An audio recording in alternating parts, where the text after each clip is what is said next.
Senegal বনাম বেলজিয়ামের ম্যাচটা অসাধারণ একটি ম্যাচ। পুরা নাটকে ভরা ম্যাচটা ছিল। তো সেনেগাল পুরো খেলা ডমিনেট করছে। ম্যাচের 85 মিনিট পর্যন্ত তারা 2 গোলে আগায় ছিল। কিন্তু লাস্টের 5টা মিনিট তাদের জন্য একটা ট্রাজেডি গেছে। এই 5 মিনিটের ব্যবধানে বেলজিয়াম 2টা গোল পরিশোধ করল এবং তারা খেলায় সমতায় আসলো 2-2 এ।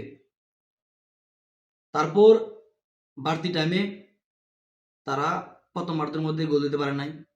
দ্বিতীয়ার্ধে যা একটা ফাউলের আবেদন করে, মানে ডি বক্সের ভিতরেই বলা চলে। তো এখানে একটা ফাউল করে দেয় সেনেগালের প্লেয়ার। তো সেটা রেফারি ডিসিশন প্রাথমিক অবস্থায় ফাউল দেয় নাই। তারপরে রেফারি বিআরে যায়। সেখানে বারবার চেক করে দেখার পরেও সে আসলে সিদ্ধান্ত নিতে পারতেছিল না। আসলে এটা ফাউল হবে কি হবে না। তারপর এটা রেফারি সিদ্ধান্ত দিয়ে দিল সেনেগালের বিপরীতে এটা ফাউল এবং এটা পেনাল্টি।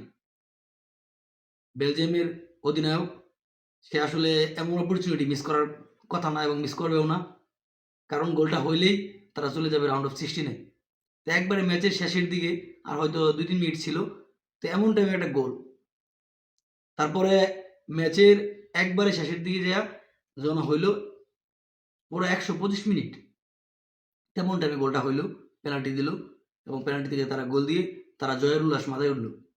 কিন্তু এখানে একটা কথা থেকে যায় যে সেনেগালের বিপরীতে যে আসলে সিদ্ধান্তটা আসলো এটা আসলে কতটুকু যৌক্তিক ছিল। তো এটা আসলে ফিফার গাইডলাইন অনুসারে এটা ফাউল। ফিফার ডকুমেন্ট আছে এটা ফাউল। যদি ইন্টেনশনালি মারে নাই, যদি ইন্টেনশনালি মারতো তাহলে ওই প্লেয়ার লাল কার্ড খাইতো। যেহেতু ইন্টেনশনালি মারে নাই সেহেতু এটা শুধু ফাউল হবে, কোনো কার্ড পাবে না। ডি বক্সের ভিতরে হওয়ায় সেটা পেনাল্টি পাইছে। কিন্তু এটা আসলে রেফারি যেহেতু ভিতরে থাকা অবস্থায় পর্যবেক্ষণ করা অবস্থায় সে প্রথম অবস্থায় ডিসিশন দিতে পারে নাই এবং দেখা গেছে এটা আসলে ইন্টেনশনালি ছিল না। সো এটা আসলে না, সে ডিসিশনটা 50-50 চান্স ছিল, সে না দিলেও পারতো, পেনাল্টিটা না দিলেও পারতো। তো ওই ডিসিশনে সেনেগালের কপাল পড়ছে বলা যায়। তবে সেনেগাল এত সুন্দর খেলার পরেও আসলে শেষের দিকে আইসা তারা এলোমেলো হয়ে যায়, 2টা গোল খায় ফেলে। তো ওইখানেই তারা আসলে তাদের ভাগ্যে আসলে এটা লেখা ছিল না, ওইখানেই চলে গেছে তাদের ম্যাচটা। তবে রেফারির সিদ্ধান্তটা এখানে আরেকটু কেয়ারফুল থাকা দরকার ছিল। এখানে যতটুকু কেয়ারফুলি সিদ্ধান্ত নিতে পারতো, ডিসিশনটা মনে হয় আরেকটু বেটার হইতে পারতো। ডিসিশনটা তাদের বিপরীতে নাও যেতে পারতো। তো সেনেগালের জন্য আসলে শুভকামনা ছাড়া আসলে কিছু নাই। সেনেগাল এখান থেকে একটা বড় একটা ট্র্যাজেডি পাইলো। তো একরাশ বেদনা কষ্ট নিয়ে তারা আসলে দেশে যাবে। সেনেগাল আসলে এটা কোনোভাবে মানতে পারবে না।